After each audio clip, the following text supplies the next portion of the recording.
You would also notice na mababa yung power factor pagdating sa agriculture. Okay.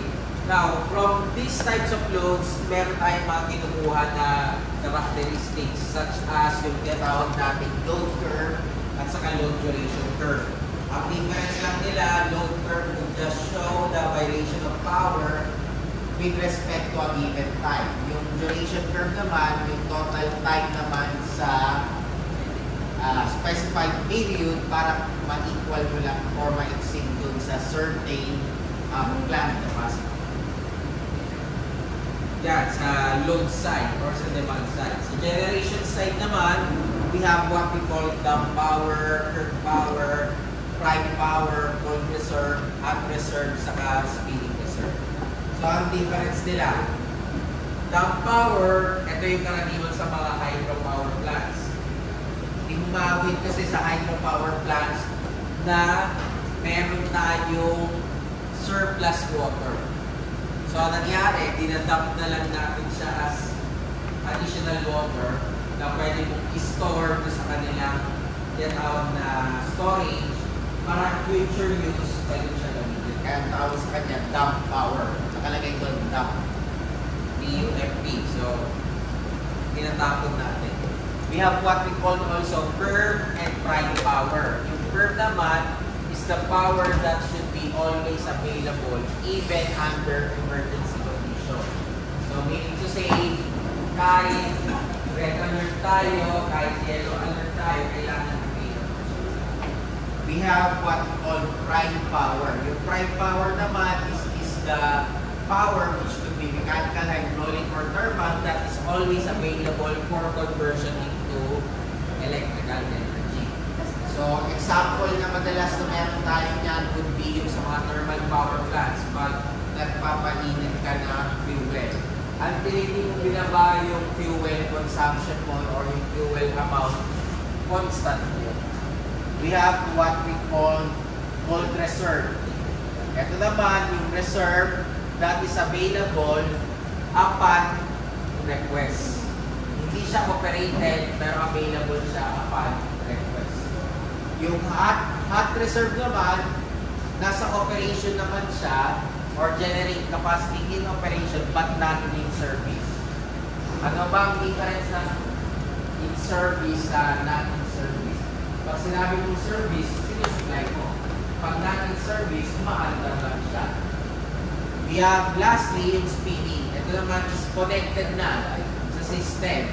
Tapos pwede ka magdagdag ng additional capacity. Now, in terms of demand, meron naman tayong tinatawag na connected load sa demand.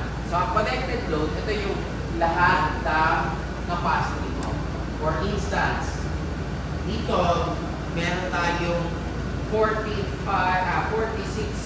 computers na nakakonect. Pero yung 46 na computers, hindi lahat yan nakabukas. So, ang tawag natin dyan, connected load. 46 units is connected. Pero pag sinabi kong demand, ano yung demand natin? So, bibilangin natin lahat na nakabukas na computer. Yun yung demand. So, yun yung demand. So, yung demand, yun yung actual na load na pinapasok natin sa system. We have also what we call load maximum demand, which is the peak demand or the greatest value. Pag diversified demand naman, ang diversified naman is yung maximum demand na composed ng lahat ng mga people. So for instance, sabihin natin, yung may transformer na sa labas, nakakonect yung 10 bahay. So yung 10 bahay, pag pinatay mo, may makukuha ka ng line kung kailan mataas yung value niya. Tinatawag mo diversified demand or coincident demand. Pero, hindi necessary na pag nag-pick demand sila lahat at pinatay mo, yun yung value doon. So, makaiba yun.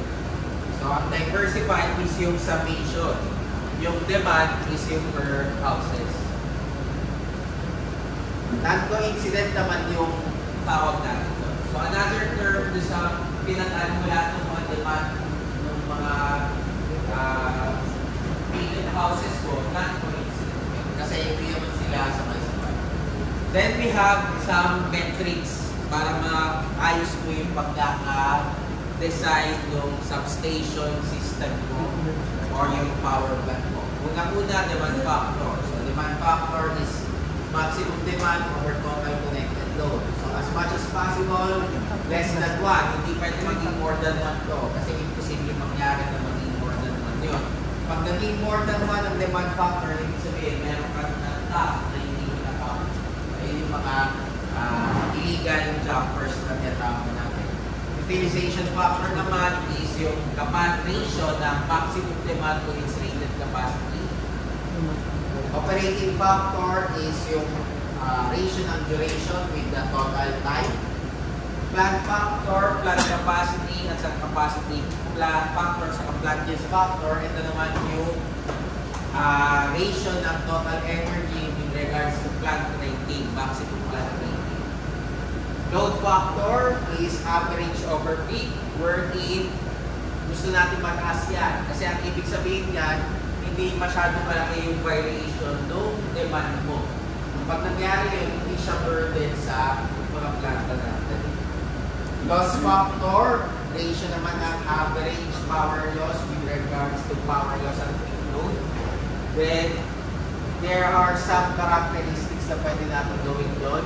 So, we could consider load factor and loss factor equal to this period. Pag off-peak load mo ay 0. Pag very short-lasting peak, pwede na sabihin na ang loss factor mo is approximately equal to load factor squared. Then, pag ang load natin ay constant or steady, depending upon kung anong area ka. With urban area, you will use this formula. In rural, ito naman yung gagawin. Coincidence factor, it means the ratio of your maximum coincidence total demand with regards to the maximum demand ng lahat. Diversity. Sir, constant yung 0.3. Eto, yeah. Eto mga to is constant yan. Depende yan. Kung urban area ka, ito yung gagamitin mo sa taas. Kung rural, ito yung gagamitin mo. Pero ang basis mo is kung ano yung itsura ng demand mo. So, kung ang demand mo ay constant, ito yung gagamitin mo. Pero kung ito ay, sabihin natin, meron kang sudden peak, tapos nawala, ito yung gagamitin mo. Pag off-peak ka naman, ito yung gagamitin mo. We have also diversity factor. Diversity factor naman is the ratio of the individual maximum demand over coincidence maximum demand. And mas gusto natin mas mataas yan. Ano yung ibig sabihin niyan pag mas mataas yan? Ibig sabihin, mas maliit yung pumapasok mo sa substation. Load diversity, difference between the maximum demand and the coincidence maximum demand. And lastly, yung ating contribution factor, which is given per unit of the individual maximum demand to the output. So, the reasons why we are studying this one is ito yung pag-dictate paano yung size ng transformer mo or sizing ng substation mo. At the same time, it would also minimize kung ano yung magiging rating ng power plant. Pero kung wala ka namang ganito, another way of doing this is by forecasting and load. So, yung mga load forecasting, yung mga load. Okay. So, we would have examples about this one para at least ma-visualize nyo para sa atin. So,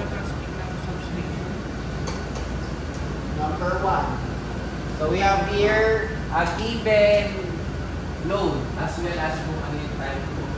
So, ang gagawin natin, ano yung kanyang load curve, load factor, ilan yung number or size ng generator units, ano yung reserve, at saka yung operating state.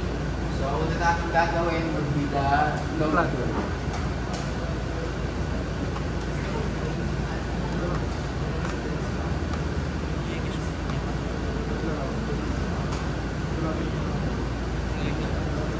So, ano yung highest natin dyan? Ang highest natin is 3. 3 point. Nakalagay 3 o.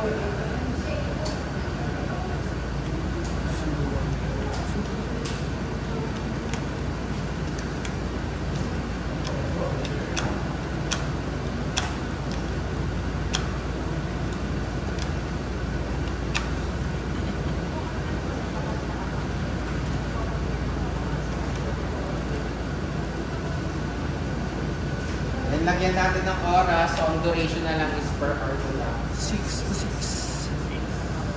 May 1.8. Hindi mo na talaga yun. Ano.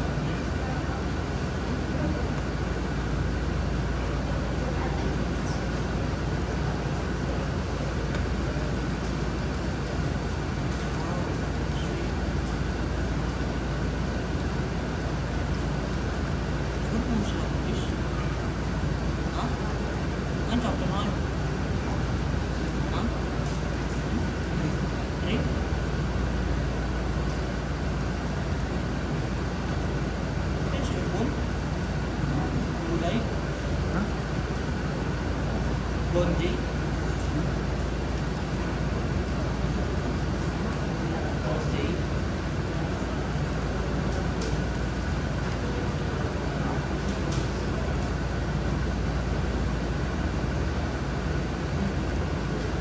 Okay, so yung una natin period, yung sabi natin,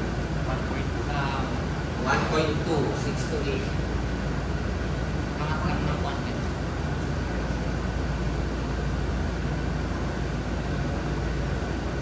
1.2. Then 8 to 9 is 2. Sarang 2 din po. Sa 416. Yes. Then 9 to 12 is 3. Kahit press lang po. Isang kalahati. 12. 12 to 2. 12 to 2 is 1.5.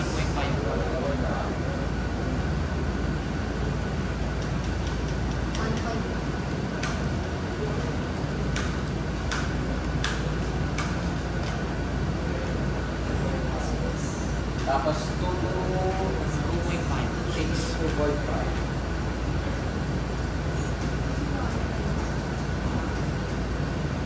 Ayos.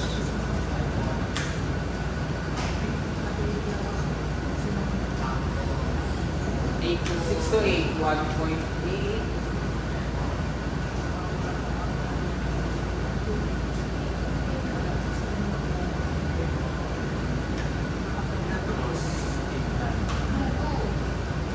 Eight to 9.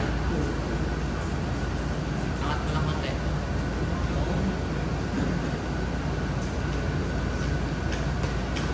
Then 9 to 11 is 1.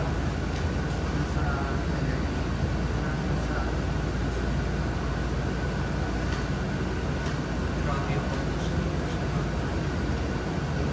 Then 11 to 5, kalahati.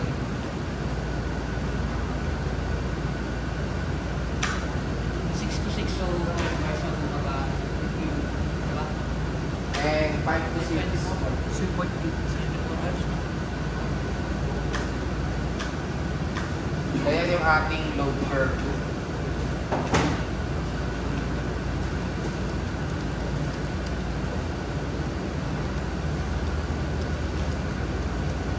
So mula din sa load curve, pwede kang gumawa na ng observation. You would notice na ang peak load natin would be around 9 to 12. Then, bababa yung load natin around 11 to 5. So, by this period, mas konti yung, mas mura yung kuryente natin kumpara dito. Kasi ang gagawin natin, since mas mahal to, yung iba lilipat dito para mabalance yun. Yun yung parang gusto natin mangyari. Okay? Next, kailangan kong gawin yung load factor. So, ano yung formula natin load factor? Load factor is equal to what? Average load. Average of load Over- divide mo sa peak load. Average Over peak. Peak. Wala tayong problema sa peak. Ang peak ko ay 3. 3 megawatt. Sa average. Ang average to, pwede kong gawin ay daily energy produced divided by Depende yan. Depende yan. Sige. 24. Kumbaga, kukunin ko yung isang type ng lahat divided by 24. Ayan, ayan. So, mamaya natin kunin yan. So, ano yung aking daily energy produced? So, yung una 1.2 times 2 Ay, times pa na. plus 2 times 1 Oras pa.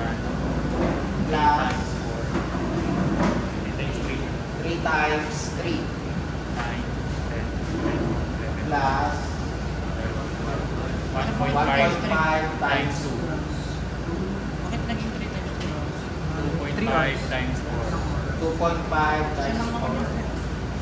1.8 times 1.8 times 2. 2. 2.0 times 1. 2 times 1 plus 1 times 2. 1 times 2. 0.5 times 4. Yan yan. 6. 6. 6 and 10.8 0.8 times 1. times 1. So, pwede natin i-check kung 24 yan. Ano na? 7, 9, 10, 12, 16, 18, 21, 22, 24. So, ilan yung aking daily energy produce? 0.8.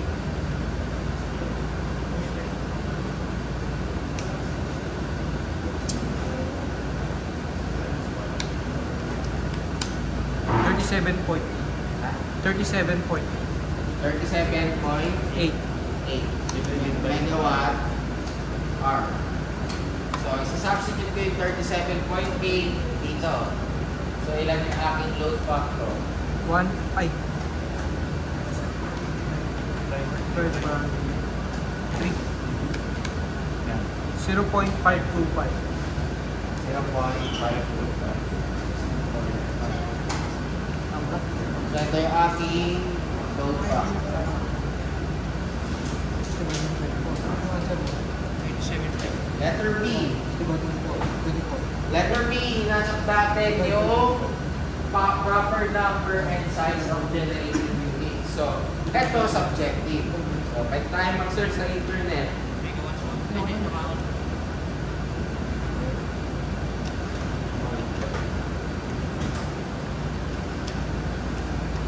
Lagay natin generating unit rating.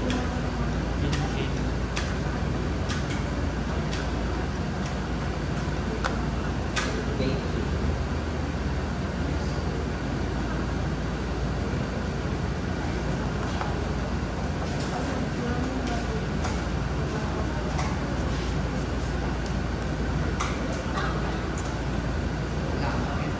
Yan. So, ito yung example, pwede nyo makita ng mga possible PVA rating. So, meron tayo 800 kilowatts. Ang assumption niya is 0.8 power factor, pati yung current niya. Ito, pwede rin diesel generator. So, marami kayong makikita niyan sa internet. So, kailangan nyo lang i-search. Well, dito, ang size niya, ang pinakamalaki natin is 2.5 megawatt. Sige, try natin yan. Gamit ko na lang 2.5. So, I'll be using, since 3 megawatts ang tip ko, I'll be using dalawang 2.5 megawatt generator. Dahil yan yung gusto kong gamitin. Pwede nyo palitan yan. Eh, kaso pag yan, Sobra. hindi, sobra naman talaga. Hindi pwedeng hindi sobra. Pero madali kasi sir. Masyado malaki sir. Hindi exciting yung paggawa ng schedule eh. May 1.5 pa. Or meron 1.5 na lang. 1.5 na lang kaya. Sakong tracer pa ganun. Oo, ano, kaya 1.7 na lang kasi public to. 1.75. Times two. Apat na 1.75. Ay, dalawa. Dalawa. 3.2 pag dalawa. 3 megawatts kasi yung maximum. Ang pangit kasi pag 1.75, hindi nyo makikita yung scheduling ng generator eh. Apat na lang na 1 megawatt. Ako sir, apat na naman kayo. Jomari kasi. Palagi mo siya sinasobra. Huwag kayong mag-size ng sakto. Kasi there would be cases na baka pag nag-peak load, sumobra ka. So palagi kang nag-excess ng isa. Kaya apat na 1 megawatt pa. Okay, so balik tayo doon. So yun na, determine the proper number and size of generating units to supply this load. So, 4 na 1 megawatt na generator. Sir, may tanong ako. Gano'n pag sinobra mo ginawa mo 5, okay lang? Okay lang rin, kahit gawin mo yung yan. Kaso ang problema yun, underutilized na talaga siya. Unless meron kang other characteristics na ino-consider sa generator. Sabihin natin yung start-up time niya, at saka yung shutdown. Ito kasi ang assumption natin, wala mo na tayong start-up and shutdown time. Okay, C. Ano yung letter C natin? Reserve capacity. 4 megawatt minus 4 minus 6 load. That Ay, would be 5. 4 times 1 megawatt minus minus 3. 3. So may reserve ako na 1 megawatt. So we have a reserve of 1 megawatt. Then yung kasunod natin, plant factor.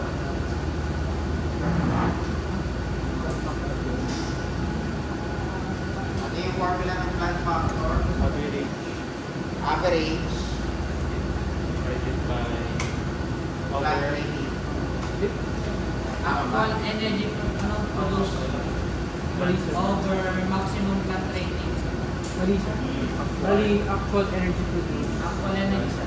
Actual energy produced over plant Maximum rating plant rating times time. time. Okay, let's start. Ang gagamitin natin actual energy produced is ito, yung PE, which is 37.8.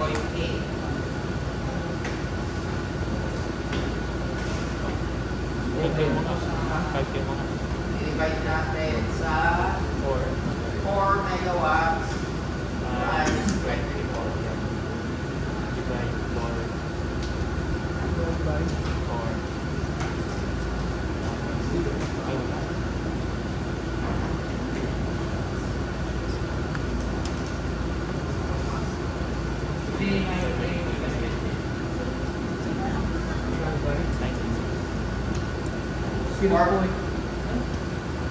Hindi na yung rating.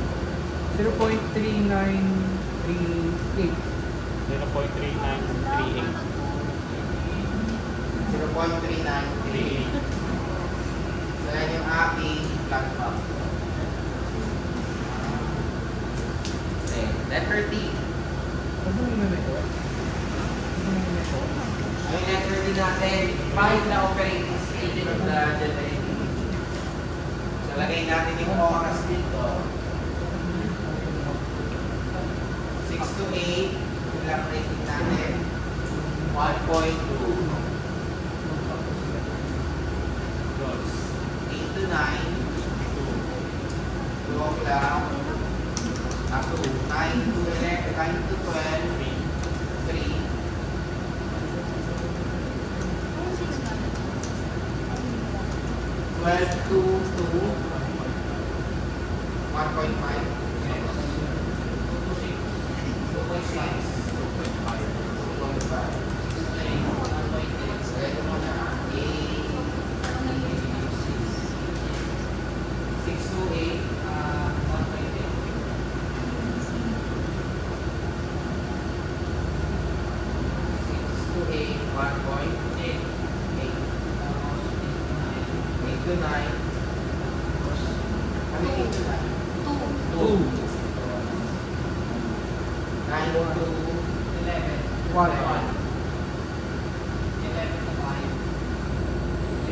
2.5. Tapos 5 to 6. 0.2. Ano yung delete ko yata? Okay, tawagin natin yung bawat generator. Joke lang. ang palit niya kasi apat yung generator naman 1 megawatt ABCD. Tawagin na lang natin ABCD siya. Okay. So, since ito 1.2 megawatt, kailangan dalawang planta yung buksan natin. So, buksan natin for instance yung A at B. Yung kasunod, dalawa pa rin, A and B. Ito 3 na. So, gagawin itong A, B, and C. Ito Ito 1.5. So, tanggalin ko muna yung A. So, B at saka C. Ito ay 2.5. So, Tatlo. gawin ko B, C, at saka D. Then 1.8. Tanggalin ko yung A, B, A, C, D. Yeah, sige na. 8 to 9. D. C at saka D. 9 to 11. D. D. D ka lang. D. 11 to 5. D. and D. And 5 to 6. And I skip. This is assuming na wala tayong consideration dun sa startup at saka shutdown right nila. Pag may consideration yan, magbabago siya. Pero kailangan kasing, may mga planta kasi na kailangan buksan mo siya ng matagal at ipatay mo siya ng matagal muna. Hindi yung pwedeng pagkapatay mo after few minutes buksan mo na may time duration. Number 2. May tanong sa number 1. So, direct lang to. Yes, may tanong. Number 2.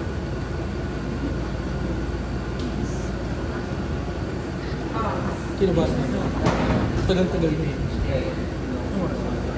Please assume that the loading data is given in this table. Ito yung table. Ginagash na configuration na nandito sa baba. Okay.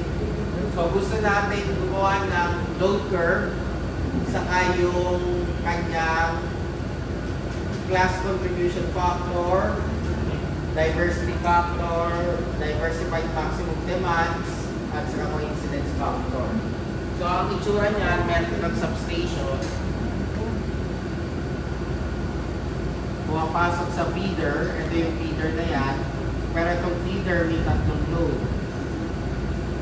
Yung unang load, street lighting. Yung pangalawa, residential. Yung pangatlo, commercial. Gawin na natin yung load curve muna. So, ang maximum natin na amount is, check natin. 1.5. Ito 1,200. ay 1.6. 1.2. Ito 1.8. So 1.8 ang pinakamalaki natin. Base dito. Pag-aagos mo kasi yung tatlo eh. Oo. Pag pinag-aag natin 600 sa 1 to 1. So wala na sila. Natin sinabi. Ikaw, ano yan? Sa penthouse. Marami.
Then yung time natin from 12 a.m.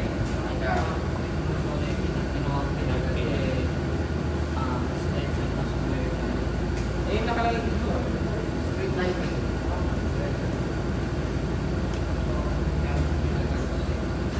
Hindi, kasi ang sabi, yung bawat load mo papasok sa feeder. So yung feeder na yun kasi yung gagamitin natin sa ibang mga hinahanap. Gusto natin i-size itong feeder na to. Well,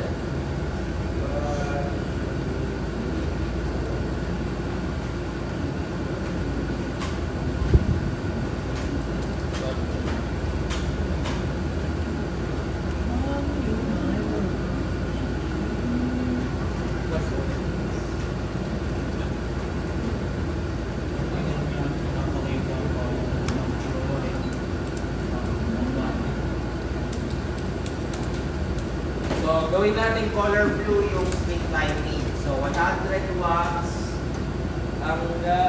kilowatts hanggang 7.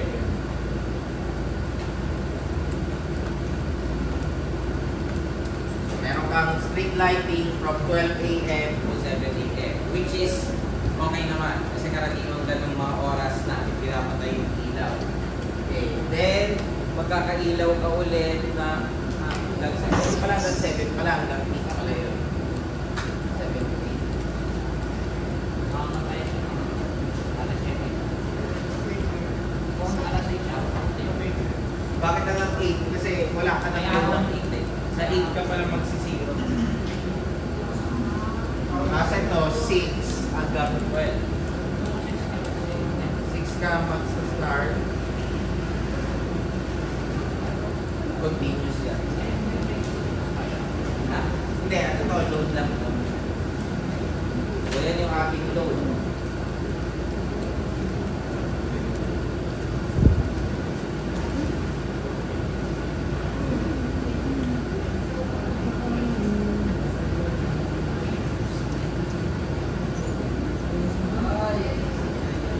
Okay, gawin natin green yung residential.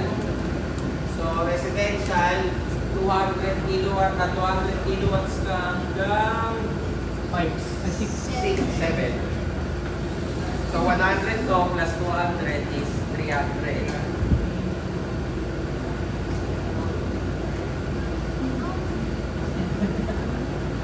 Ilan? Until 7. Sa Ayan. ano ba talaga? Syempre, kasi 200 to eh. Diba? Pag tinanggal mo yan, 200 to.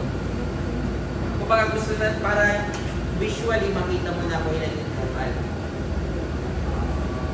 Ang tawag natin dyan, clustered na column, diba? Sa Excel, kung ina-explore nyo yung graph sa Excel, diba? Meron tayong clustered na bar graph doon. Yung clustered, ibig sabihin, pinapakita mo yung bawat isa. Ito yung green natin, ito yung residential. Sabagay. Then, nag 300 tayo, 7 to 8. So, ibig sabihin, magiging 400 yun.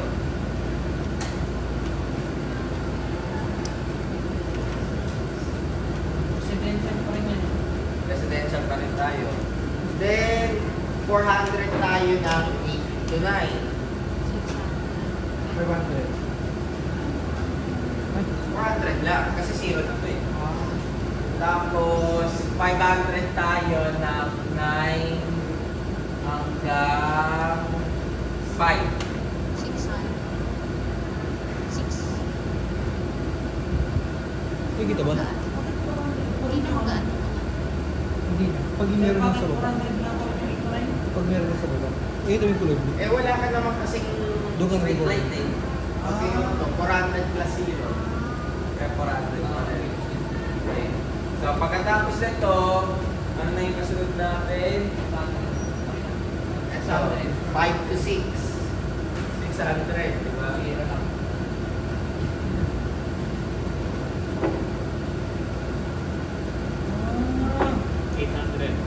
Then, 6 to 7, 700. So, plus 100, 800. So, 800.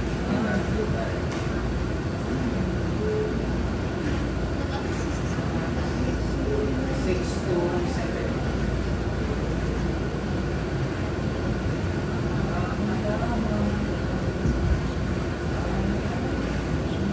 And 7 to 8. 900. 900. Dagdagan ko lang na sa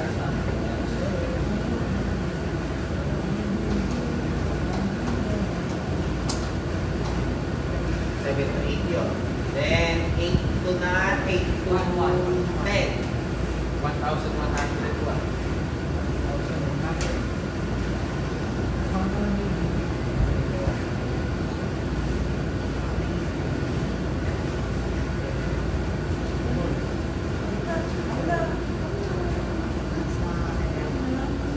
Then 10 to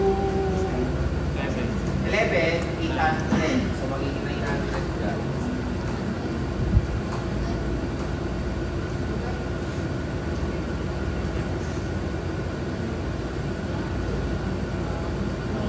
And 11 to 12, Oo, kasi may blue. 600. 600.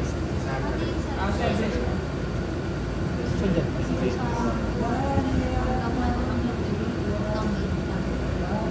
Then, 12, magiging Ha? 400 ka.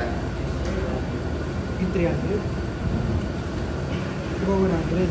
Plus, So, bumaba tayo dito kasi pag kinontinue natin ganito, yung 12. may pasobra na isa. So, yan yung ating Diba grade, 7 to? yung residential. Okay, put tayo sa uli. Commercial. Yung commercial. Ulit tatlo na pag-class yan. Ha? Tatlo na. Mga ipan. So, 100 plus 1, 500. Hanggang kailan yung 200 natin. 7. Hanggang 6, hanggang 7. Na 500. May 300 consideration 7. Ha? 300. Kaya na, 6 to 7.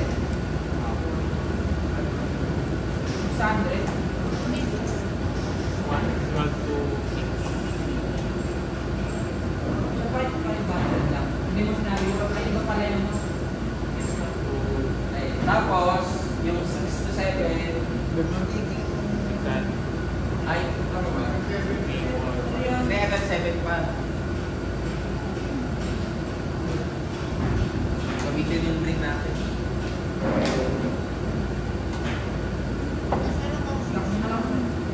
Mas magaling sa 300 na yung 7. Tapos, hanggang 6 na po yung Oo nga, pero hanggang sa 7 sa akin na yun. So, hanggang 7. Hanggang 7. Ito yung 7 natin. Ayun.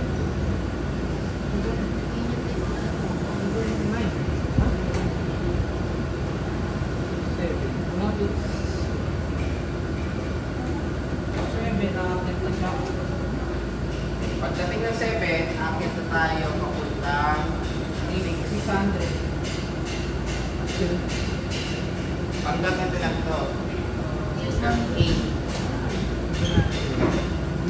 Okay. Tapos yung 8 to 9, 700. 1,000. 700. 89.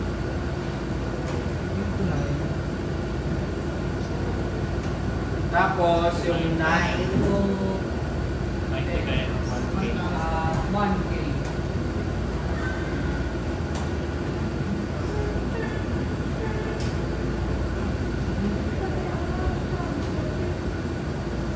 To 1, 10 to 1, 1.5.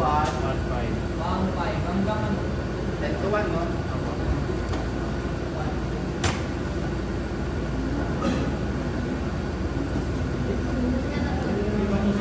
One to two, ano? 1.5. 1.7.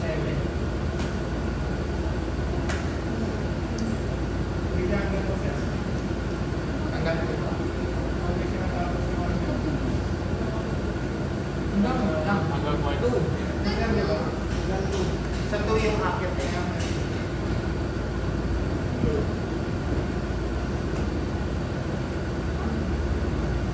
Then 2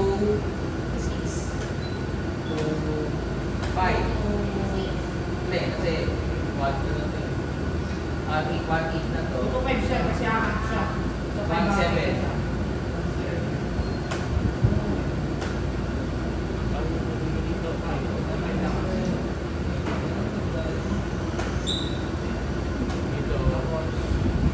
Then 5 5 to 6.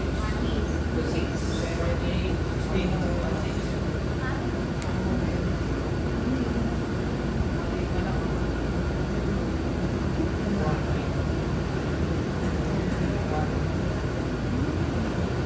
Tapos, 6 to ano, 7. 6 to 7. Ano, 1 1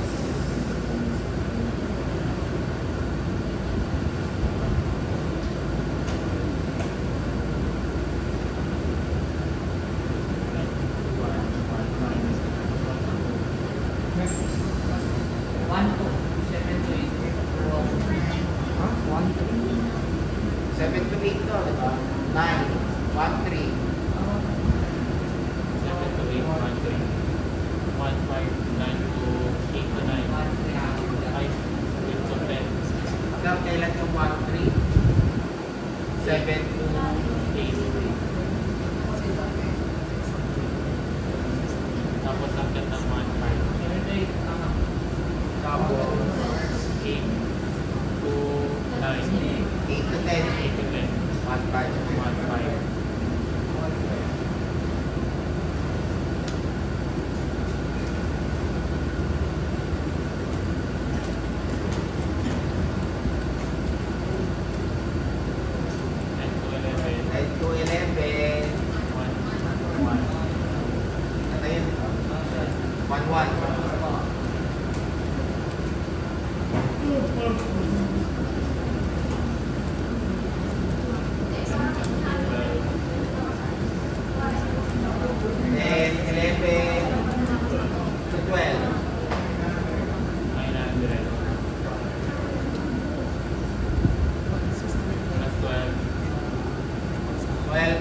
hanggang 10 lang siguro po sir yung 1.5. 911. 11 to, ito yung 900. So ito yun, 11 to 12 yun. 21 na next month sir. Yan yun. Tapos ito, nalito ako eh. Yung 10 to 11 natin, 11.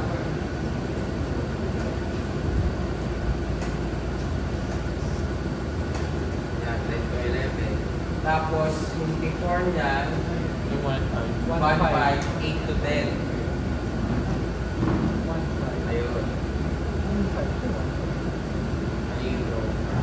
Taas. 1.5 po sir. O, 1.5. Hindi po nakakita. Hindi po naka sa 1. Okay lang yan, kunwari 1.5. 1.5 na yung 8 to 10. Yung drawing na May drawing lang sir yung sabi niya.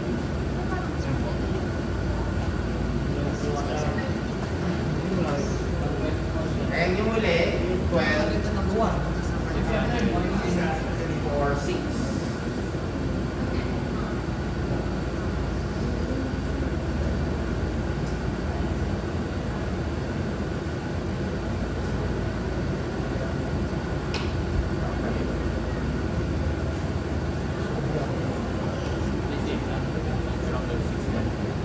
So yun yung ating load curve. Mapapansin natin na hindi siya pare-parehas. Street lighting natin, constant. Yung residential natin, mas makikita nyo yung peak dito sa gabi. Yung ating commercial, dito. Which is oo naman. Kasi di ba, karaniwan pumupunta ka ng mall ng hapon. Kumakain ka sa mall hapon. Shopping ka ng hapon. Nasa bahay ka pa gabi. So, tama naman yung characteristic natin dyan. So, kunin natin yung contribution factor. Contribution factor ng street light. So, ilan ang total hours kung kailan nag-peak yung street light? 1, 2, 3, 4, 5, 6, 7, 8, 9, 10, 11, 12, 13, 14. So, 14 times 1. Yun yung total hours kung kailan operated yung street lights. Kaya ilang hours nakapik yung street lights? 14 red. So 1. So, 14 times 1 red. Kaya ang class contribution factor ng street light ay 1. Okay, kung tayo sa kasunod. Class contribution factor ng residential. So, lalagay natin sa taas kung ilan yung period natin yan. So, ilan yung 200 mo? Ay, mahaba. 1 to 100.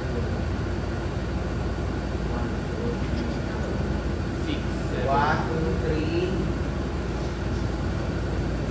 4, 5, 6, 7, 8, 9, 10, 11, 12, 13, 14. So, 200 times 7 plus ilan yung 300? Isa lang. 300 plus 400 plus 500. Ilan to?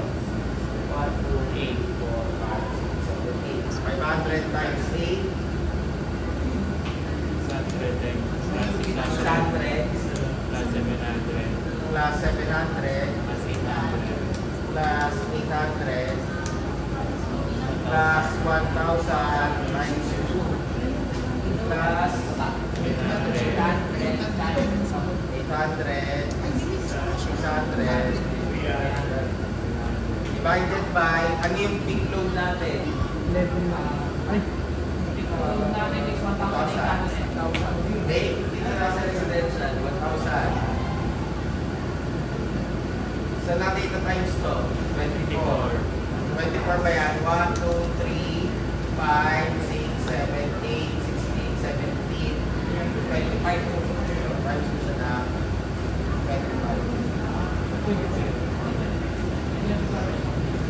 25 yung ginamit natin ng community. Ito kaya 14 lang kasi pag binilang mo 14 hours lang operated yung street light, 14 hours lang rin yung possible sa ilalim. So Sa residential, pag binilang natin, 25 siya. Kasi diba, 7, 8, 9, 17, 18, 19, 20, 22, 23, 24, 25. Dahil 25. Ha? Ulitin ko, yung load curve natin, 25 hours, kaya 25 yan. Kung ang load curve natin, 24 gagamitin mo. Kasi kinonsider pa natin yung huli, yung stage mo ng 12 to 1 p.m. 0.476.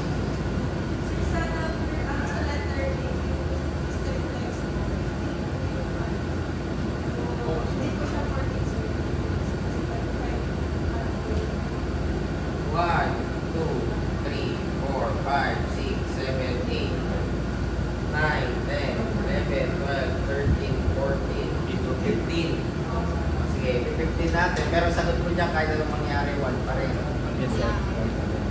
Kasi ganun lang katagal nag-ooperate yung street light. Yung sa atin kaya 25 to kasi 25 hours nag-ooperate yung residential. Hindi naman namamatay yun. So ilan yung makukuha natin? 0.476.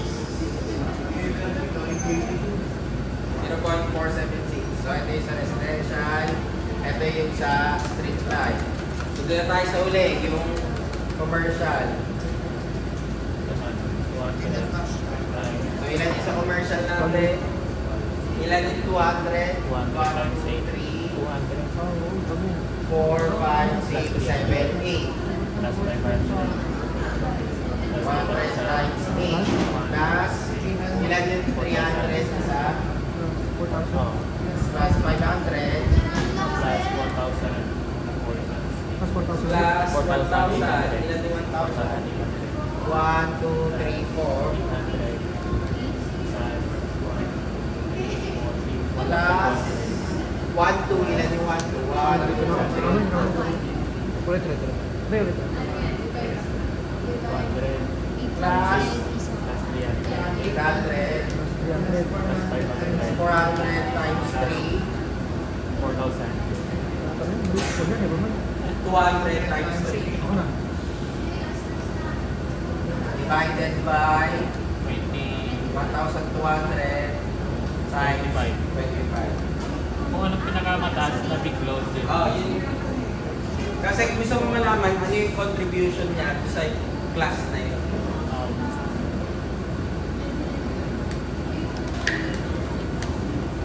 Yan. Okay.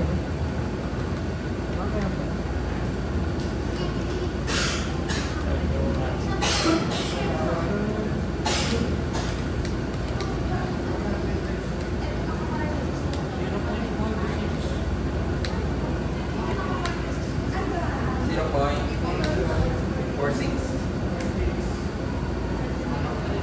Wala nang kasunod.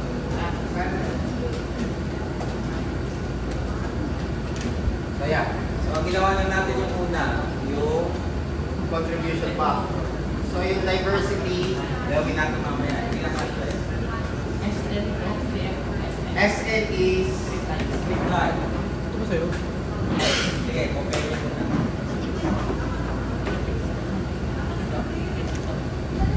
Ako, hindi na ako.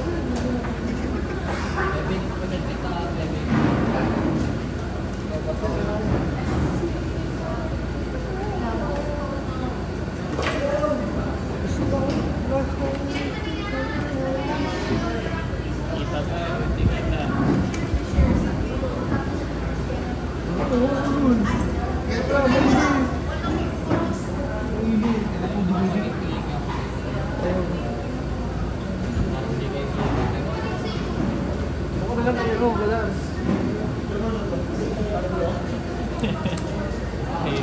Tahimik siya.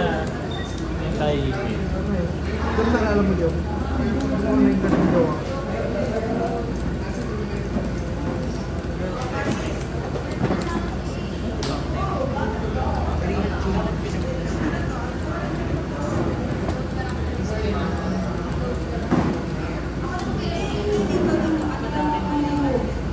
Sisendan kita dyan. Ano mo nang reason na? Sa tingnuman. Sa pangit na. Tanong mo na, ay anong sasabihin mo? Anong sasabihin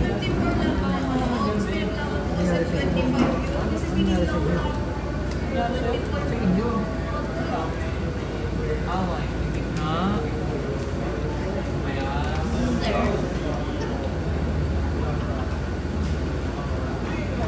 babe, send mo sa akin.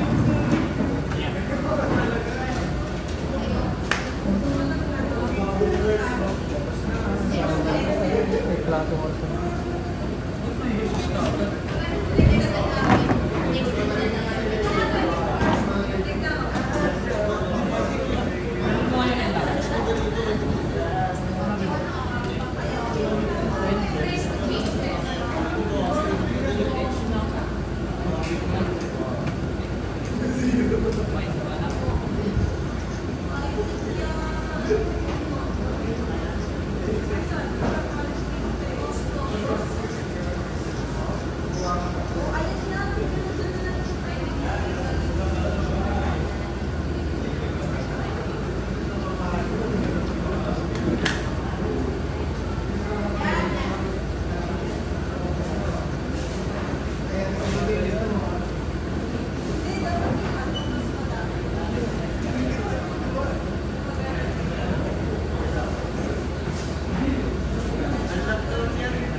Okay na, no?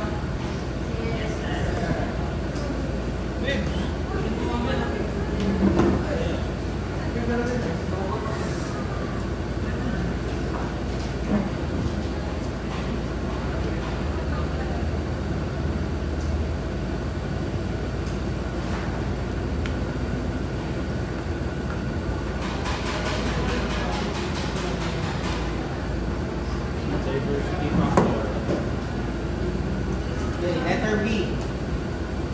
So, nagkipuha na sa letter B. Diversity factor. Sabihin yung papasok dito sa primary feature. So, yung diversity factor natin, kukunin ko yung sum nung peak ng bawat isa. So, ano yung peak natin sa residential? 100. Sa commercial, ay sa residential, 1,000. And sa commercial, 1,200. Then yung sa ilalim, yung coincidence maximum demand, which is, ito, 1,800.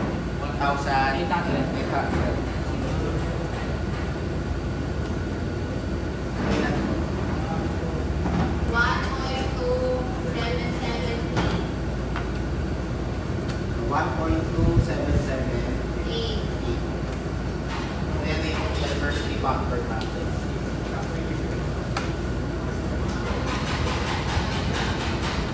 Letter C. Diversifying maximum demand. So, nakuha na natin kanina yung 1.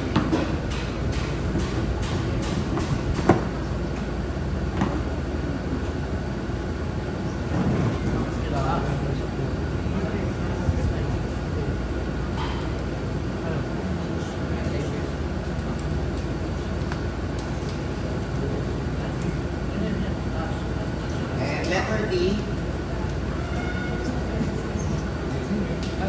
coincidence factor of the load group. Ano ba ang coincidence factor? Yung opposite na diversity factor. 1/788.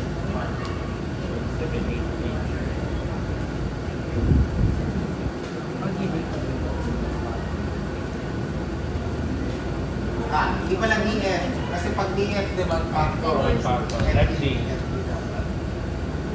Then divide by 0. Ilan ito? 0.78.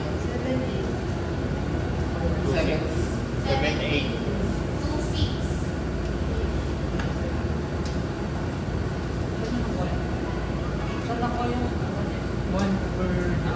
Ayun. okay? Okay, number 3.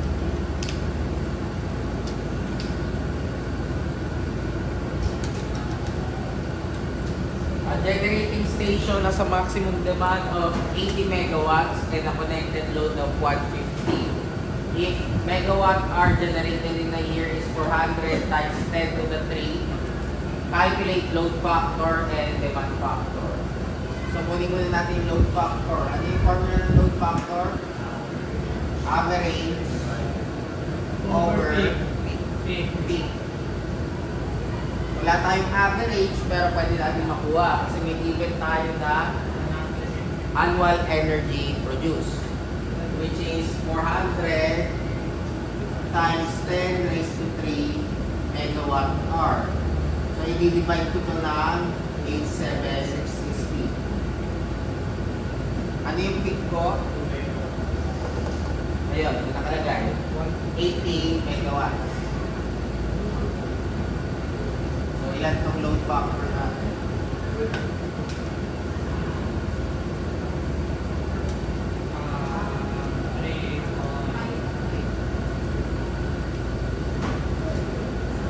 So, pag nilagay nyo sa calculator to, 400 times 10 to the 3 times 1 million pa.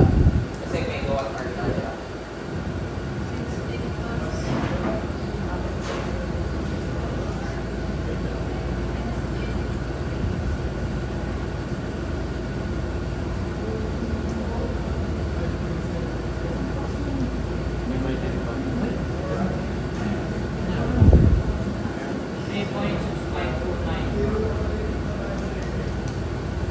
Zero point.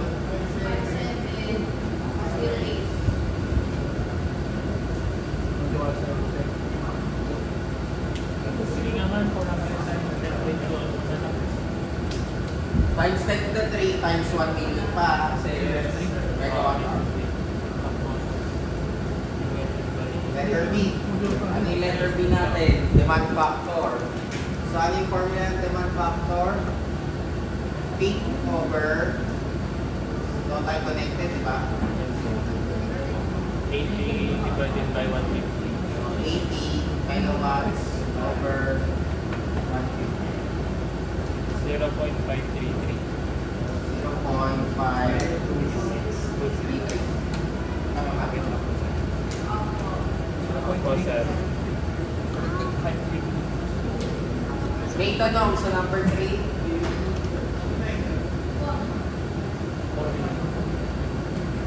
Wala? Clear ba to? Yung pagkuha natin ng load factor sa demand. Number 4. A sample distribution system is shown. One of the feeders supplies an industrial load with a peak of 2 megawatts and the other supplies residential load with a maximum of 2 megawatts. The combined peak demand is 3 megawatts. Determine the diversity factor of the load diversity, and the coincidence factor. So, unahin muna natin yung FD. So, ang sabi natin, dalawa yung nakakabit. Kung pag drawing mo siya, yun nga yung drawing, hinahanap natin yung dito. Ano yung diversity factor ng transformer. So, that would be 2 plus 2 megawatts plus 2 megawatts divided by 3 megawatts. Kasi 3 megawatts daw yung combined. 1.333. Letter B. Ang letter B, load diversity. So, load diversity, 4 megawatts minus 3. So, nanggaling yung 4, pinag-add namin yung dalawang 2. 1. Na 1. Coincidence factor. And yung uli, incidence factor,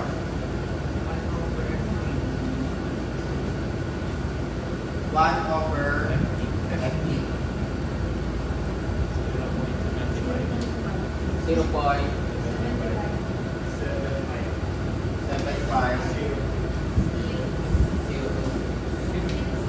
Sino na po? Dalawang zero, sir. 7.75 lang. 4/3, ano makapabalik na doon? 3/4.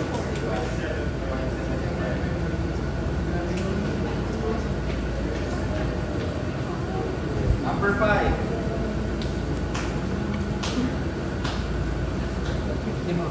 The peak demand of a generating station is 90 megawatts and the load factor is 0.6. Plant capacity is 0.5, use factor is 0.8. So unahin natin ano yung daily energy produced, installed capacity, reserve capacity, and utilization factor. Okay. May given tayo na 0.6. 90 megawatts, yun yung peak demand. May given tayo na load factor na 0.6. So mula doon, load factor, sabi natin, average over peak. So pwede natin sabihin, average is equal to peak. Ano yung value ng peak natin? 90 megawatts. 24. Times. So times ko na 0.8. 0.6. 54. Ilan yun? 54 megawatts. 54 megawatts. So, pwede ka na makuha yung letter A. Daily energy produced. 54 megawatts times 24. Times 1296 1296 megawatts. megawatts.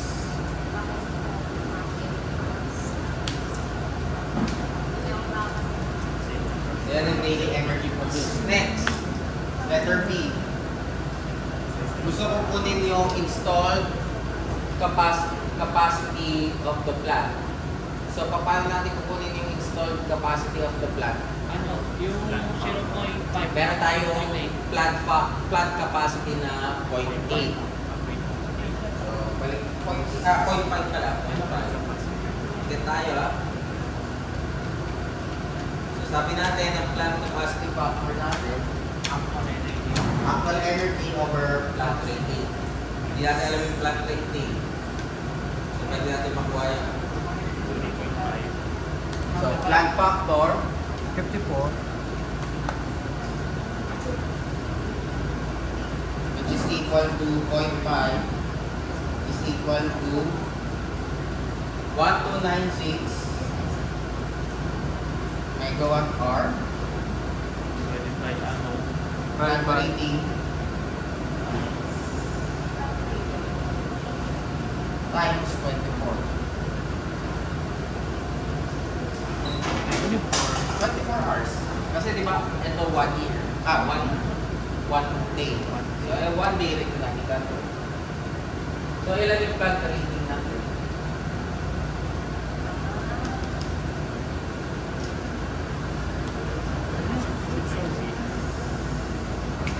So, parang ginawa mo 1296 divided by 12. 1 na ano? 108. 108 megawatts. 108. Megawatts. So, yan yung aking plant rating. What ba na yung shift zone? So, natin C. So, yung C natin, reserve. Plant rating minus P. So, sa 90 megawatts mo. So, 108 minus 18 Megawatts. megawatts.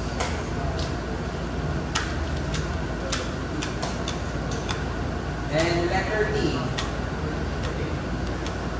utilization factor. So, paano yan? Utilization factor. Meron tayong use factor na 0.8. So, ano yung formula natin pag use factor?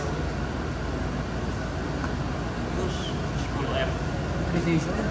Maximum demand. Maximum demand of the system. Utilization yun. Ano ba yun? Maximum demand of the system over the system. Pwede na ba natin diretso yun? Huwag na natin gamitin yung spot. Gamis. Huwag na ano. Pwede, pwede. Di ba? Meron tayong use factor kasi given natin. Pero ang utilization natin demands overrated capacity. Ang rated capacity naman natin is 180. Capacity factor lang din daw yung use factor. Ha? Yung Eh, parehas lang, di ba? Parehas lang. So, diretso na tayo kagad sa utilization factor. So, UF. 1.8. Maximum demand Over. rated. Gusto mo na naman ay tayo. Yan. Rated capacity. Ito lang sa piling. So, utilization factor natin, ano yung maximum demand? 90. 90. Ano yung rated capacity? 1.8. 108. So, ilan? 0.8333333.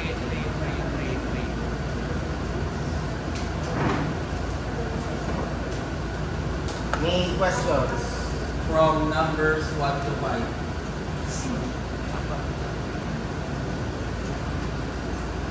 May questions ba? Or pag nag-boost tayo, kaya na. Umaba. Saan ang reklamo si Joe Mario? Then the last step. Yan din last time. Okay. We would continue yung other items next meeting. Pero before to kayo this please,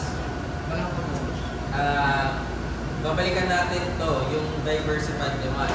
Yung diversified demand natin, actually, parang yan yung ginagawa mo sa system design nyo. Pag pinag-usapan natin yung mga multi-family dwelling units. Pwede tayo mag-apply yung tinatawag natin na demand factor. Kasi alam naman natin na hindi naman palagi kung ginagamit yan. Parang ganito ka, yung setup natin dito sa 306. Kahit 45 computers yan, hindi naman necessarily sabay-sabay yan bukas. Pwede sabihin natin yan, nagbubukas kayo dyan. Pero yung utilization nyo, browsing lang yung lecture. Kaya sabihin natin, si Paras, si Kapangin, nag-sitting bigla. So, gumagawa sila na Design. palagi. So, mas nagpo-consume yun ng resources kumpara sa housing. So, kaya sabihin lang yung trend pagdating sa demand. So, for that case, nag-apply tayo ng tinatawag natin demand factor wherein nag-develop si Arvidsson ng method para ma-estimate mo yung distribution transformer load. Distribution transformer pinag-uusapan natin. Ano yung ibig sabihin nito? Sa isang distribution transformer, may mga nakakabit na bahay. So sabihin natin, punta tayo sa Arlene Street.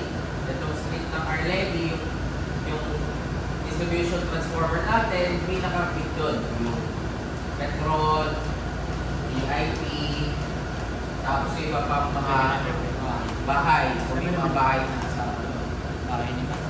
Pero hindi sila safe ang usage. Hindi rin sila safe ng consumption. So hindi mo pwedeng gawin na i-base mo sa kanilang total connected load tapos yun na yung size ng transformer. Bakit hindi natin pwedeng gawin yun?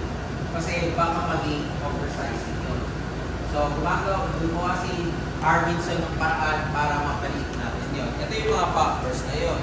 So, na-consider natin, for instance, if you would look at here, na mas napapansin natin na pag 8 o'clock ng gabi, mataas yung usage ng freezer mo kumpara pag let's say around 7. Which is true naman. Kasi hindi naman nakabukas yan ng 7 eh. Karaniwan, tulog pa yung tao or hindi pa rin sila kumakain. Same is true pag tinignan natin yung air conditioning. Pag tinignan yung aircon, mataas ang consumption mo ng 5 to 6. Kasi yan yung nagbubukas lahat dahil patulog na or pagabi na. Pero pag tinignan ko yung madaling araw, wala masyado. Naka-off kasi. So, ito yung ginagamit natin doon.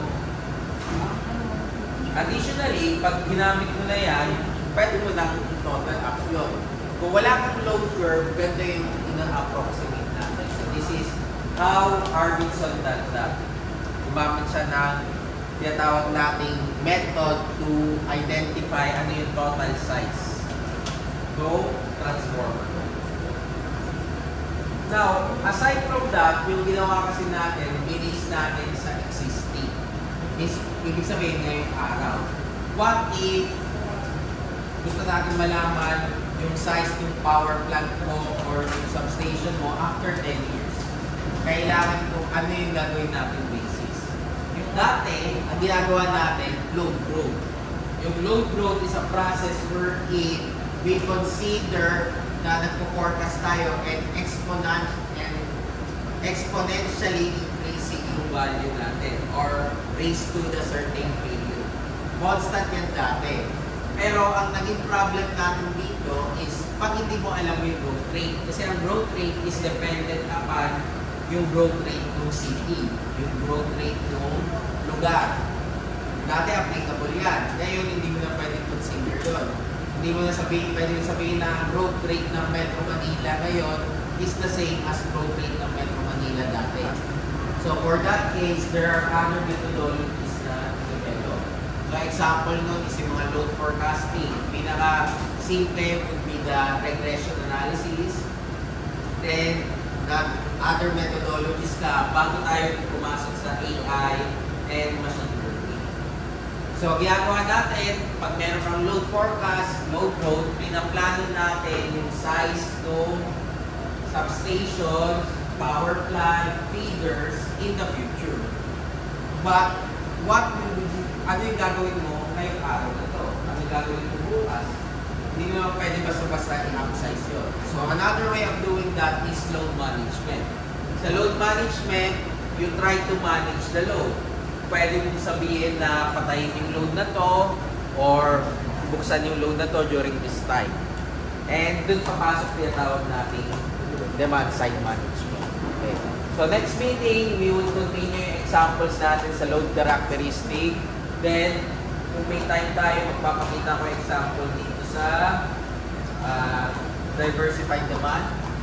Then afterwards, we will be going to sa next topic. I'll just give an example ng electric meters. Paano ba magbasa ng bill ng kuryente nyo? Para at least alam nyo na kung paano basahin. Kung hindi nyo alam basahin, pero very simple lang naman basahin siya. So yun yung topic natin on Tuesday, next week. Tama. Then, Thursday, more or less, baka additional discussion tayo. Yung next topic, which is next week pa. Next week pa. Ano pa lang ngayon? 19. Diba? Ay, hindi. 18. So, meron pang next week na discussion. Tapos yung following week, yun yung recess na. May questions? Walang questions? Sige. Picturean nyo, then I'll see you